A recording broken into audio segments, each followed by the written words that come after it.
semuanya. Bahno, sehat? Sehat. Alhamdulillah sehat ya. Masih menemani teman-teman kita yang butuh bimbingan ya Bahno ya? Iya. Bahno, dalam kehidupan ini kira-kira seberapa penting sih kita belajar tasawuf itu supaya kemudian naik level, bisa membersihkan hati, dan yang lebih penting kita paham hakikat manusia diciptakan itu untuk apa, supaya kemudian nanti ketika kita meninggal itu bisa kembali kepadanya begitu. Kira-kira bagaimana Bano? Memang sangat penting sekali, tapi pentingnya itu bukan kita harus belajar bertasawuf, apapun itu bentuknya. Yang paling penting adalah kita bentuk kerukunan antar manusia, antar umat. Soal tasawuf, soal itu mengikuti aja. Mengikuti aja. Kalau kita terfokus pada satu tujuan, ke arah tasawuf, ke arah apapun itu seakan-akan kita mengatur takdir kita, bukan Allah yang mengatur takdir kita. Semua itu mengikuti aja. Mari kita kembalikan ke sejarah sebelum agama masuk ke Indonesia, masuk ke Jawa. Kita itu saudara satu, berketuhanan yang Maha Esa. Kita terpecah karena agama-agama yang masuk ke tanah kita dan akhirnya mempecah belah kita dengan ideologi-ideologi agama. Tapi jujur kita tidak mau dihilangkan dari berketuhanan. Maka kita kembalikan ke yang ditembangkan oleh Sunan Kalijogo. Sunan Kalijogo itu asli wali jaga ketuhanan yang Maha Esa. Kita kembalikan, kita awalnya satu.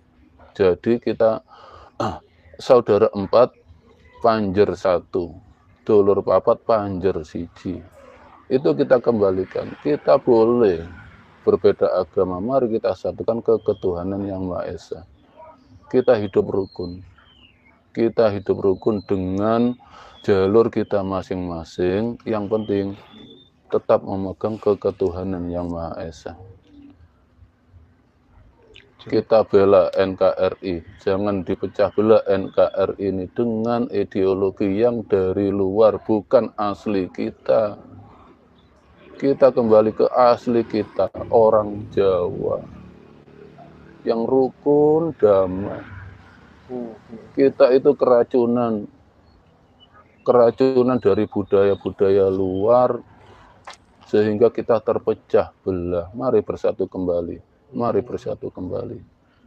Mari bersama-sama kita bisa berkumpul, bermusyawarah untuk mempersatukan Indonesia kembali dengan membuang semua ideologi sampah-sampah dari luar negeri. Kita ambil sarinya. Memang tidak salah kalau Al-Quran masuk ke Indonesia, tapi kita ambil sarinya. Di situ Al-Quran mengajak kita berketuhanan, bukan beragama. Makanya dalam Al-Quran itu, ya ayyuhalladzina amanu. Amanu itu, iman itu berketuhanan, bukan beragama. Kecuali kalau ya ayyuhalladzina aslamu, itu berarti Quran untuk agama, bukan. Quran itu untuk berketuhanan.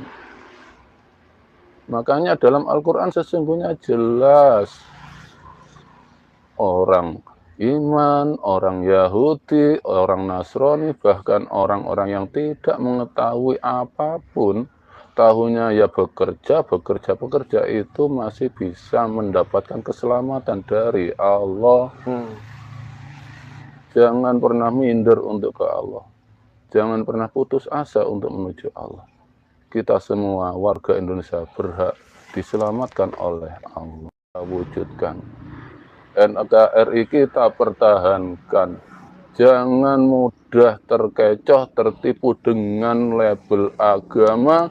Kita jangan sampai mau dimanfaatkan untuk orang-orang yang berkepentingan dengan agama. Kita orang Indonesia harus punya pendirian.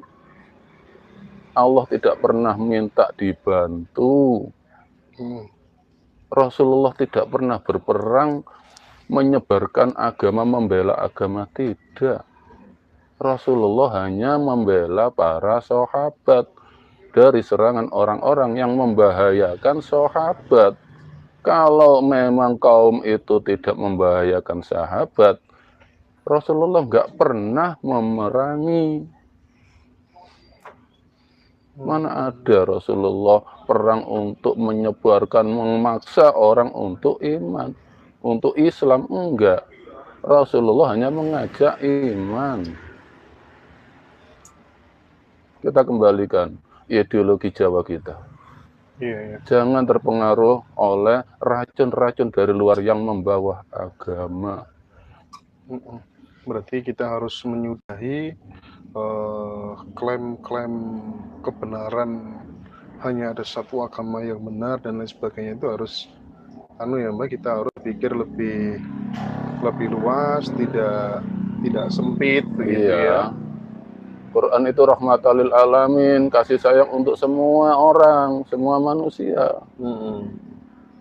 Kita buka mata hati kita. Kita buka mata hati kita, mana ada Quran itu menyuruh orang beragama. Quran itu menyuruh untuk berketuhanan. Kita buka, mana ayatnya? Kalau Quran itu untuk orang Islam, untuk orang yang berketuhanan. Itu aja. Mbah No, kalau kita melihat sejarah ya, ada yang namanya Bal'am dan Barsiso gitu kan.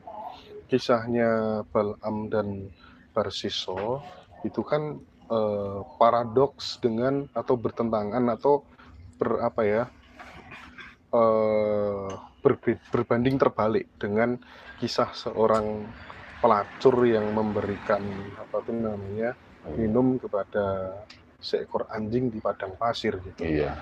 Pelajaran hidup apa yang bisa kita ambil? Barsiso mengakui kepandaiannya, mengakui kealimannya, ibadahnya, sehingga mudah sekali terkecoh oleh iblis. Di situ iblis menyerupai manusia, bertamu pada Barsiso. Nah, Barsiso biasanya sholatnya kuat, misalnya 50 rakaat. Iblis memang nggak punya lelah, 100 rakaat. Barsiso kuat puasa 4 bulan, iblis kuat 1 tahun. Iblis selalu mengungguli ibadahnya Barsiso. Berhubung Barsiso merasa selama ini tidak ada orang yang bisa membandingi ibadahnya, nggak terima. Di situ dia baru berguru pada iblis. Pelan-pelan dibelokkan imannya ke iblis, karena masih bukan memandang Allah tapi memandang dirinya. Karena awalnya percaya diri, tidak percaya Allah. Nah, disitulah mulai iblis memasukkan tipu muslihatnya. Berkata dia kepada Barsiso, kalau memang kamu ingin kuat seperti saya, kamu harus pernah keingkaran dulu. Loh, caranya, kamu harus berani berzina. Oh, kalau berzina nggak mau saya. Gimana kalau minum aja? Minum alkohol dulu baru berzina ya. Minum aja, nggak usah berzina, nggak apa-apa. 1 aja kemaksiatan, kamu nanti bisa seperti saya. Nah, disitulah Barsiso, oh ya minum aja nggak apa-apa. Itu kan mabuk saya. Kalau berzina, kalau mabuk bisa bersembunyi. Kalau berzina nanti ketahuan orang. Akhirnya disitulah yang terakhir kayaknya membunuh ya, Pak ya. Iya, Barsiso mulai mau mabuk. Di saat mabuk teler, nggak sadar, iblis menyuguhkan seorang wanita, terjadilah perzinaan. Akhirnya diadili oleh umat kaumnya. Barseso. Suaminya datang, nggak terima, dibunuh sekalian gitu. 3 dosa sekaligus itu gitu ya, masih berzina, masih belum kafir. Di saat mau diadili oleh masyarakat, di situ Barseso minta bantuan pada iblis yang menyerupai manusia. Dia datang, iblis, ini gimana, ini saya sudah terancam nyawa saya, gimana kalau mati ini? Allah itu dua. Berhubung Barseso memang percaya diri, tidak percaya Allah, yang penting hidupnya selamat, bukan yakin yang Allah yang menyelamatkan, mau. Dia berkata, ya saya mau, Allah itu dua. Ditusuklah dia, Barseso, mati dalam keadaan kafir. Beda dengan pelacur tadi. Pelacur sadar yang mentakdir dia menjadi pelacur itu Allah, bukan kemauannya. Sebenarnya dia sendiri nggak ingin, ya. Sadar inilah takdir darimu ya Allah, saya terima sampai mati pun kamu jadikan pelacur, saya terima ya Allah. Torikotnya dia ya jadi pelacur itu tadi. Allah menghidupi dia dari jadi pelacur. Sadar. Jadi ke Allah tidak harus baik, tidak harus buruk. Sadarlah. Keburukan yang dilakukan menurut manusia itu sudah jatah dari Allah. Dia tidak mampu menghindari. Biar Allah yang merubah. Kalaupun Allah tidak merubah dia sampai mati jadi pelacur, dia rela. Itulah iman seorang pelacur. Jadi yang dinilai Tuhan itu sebuah tingkat kepasrahan total, kesadarannya. Gitu ya. Iya. Tuhan memposisikan diri sebagai apa? Ini jatah saya, begitu.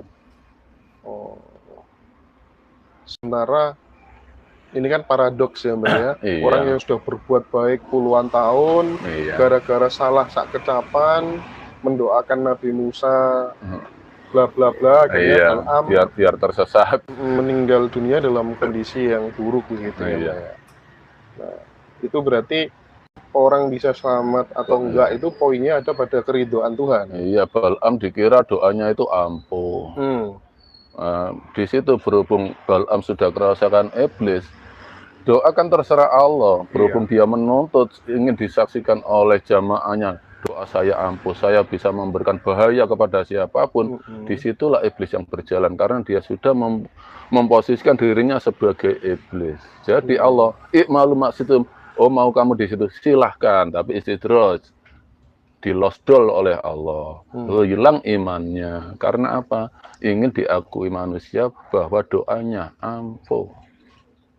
Akhirnya tersesat dia. Iya. Mari kita percaya Allah, jangan percaya diri. Kita nggak bisa apa-apa tanpa Allah. Setiap orang yang percaya diri akan hancur imannya. Akui semua dari Allah. Jadi mengakui semuanya dari Allah ya. Oke. Saya kok dari tadi jenengan sebut iblis duta-dutanya Allah, duta-dutanya Tuhan. Untuk apa tuh namanya, memuluskan skenario-nya Tuhan dalam sebuah proses penciptaan begitu. Tapi kemudian ketika kemudian Tuhan sudah membuat iblis disuruh berposisi sebagai seorang pemain antagonis begitu, terus kemudian dihukum di neraka. Waduh, Tuhan katanya maha adil. Di situ kemudian saya kadang, loh kok ini Rek? Kok gitu ya? Gimana Mbak No mencermati itu? Allah tidak pernah butuh duta. Allah tidak pernah butuh dibantu. Itu pilihan iblis sendiri. Kan diberi pilihan, kalau mau hormat, menghormati Nabi Adam, mengakui Nabi Adam lebih baik penciptaannya, tetap di surga. Kan sudah memberikan pilihan. Iya, iblis itu kan ciptaannya Allah ya, Mbak? Iya, tapi Allah tidak pernah butuh dengan yang diciptakannya. Allah itu, masa Allah dibantu? Kan terserah. Dia sudah memberikan pilihan. Manusia pun sudah diberikan memilih jalan itu lebih baik masuk neraka selamanya. Itu pilihan iblis loh, bukan dokternya Allah ya.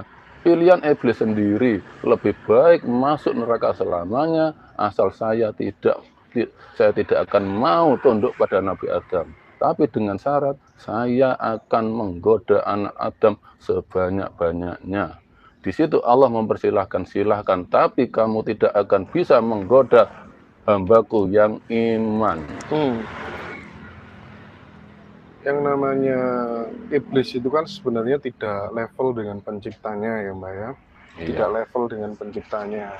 Artinya iblis seperti itu kalau menurut saya itu tanpa dikehendaki Tuhan, tanpa dikehendaki Allah, tetap nggak bisa. Jadi bagi saya pembangkangan iblis itu adalah grand design-nya Tuhan. Tidak mungkin kemudian iblis apa tuh namanya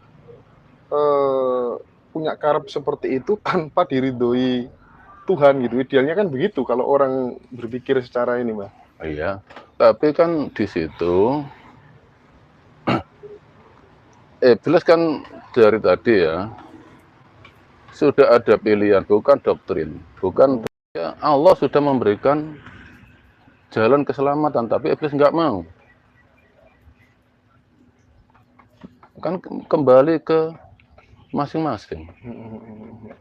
Dia memang senang menepati kesombongannya, makanya Allah itu menuruti apa yang menjadi kehendak manusianya. Kalau manusia yang sadar bahwa Allah yang maha berkehendak, bukan manusia yang berkehendak. Kehendak itu sifatnya Allah, bukan kehendak manusia.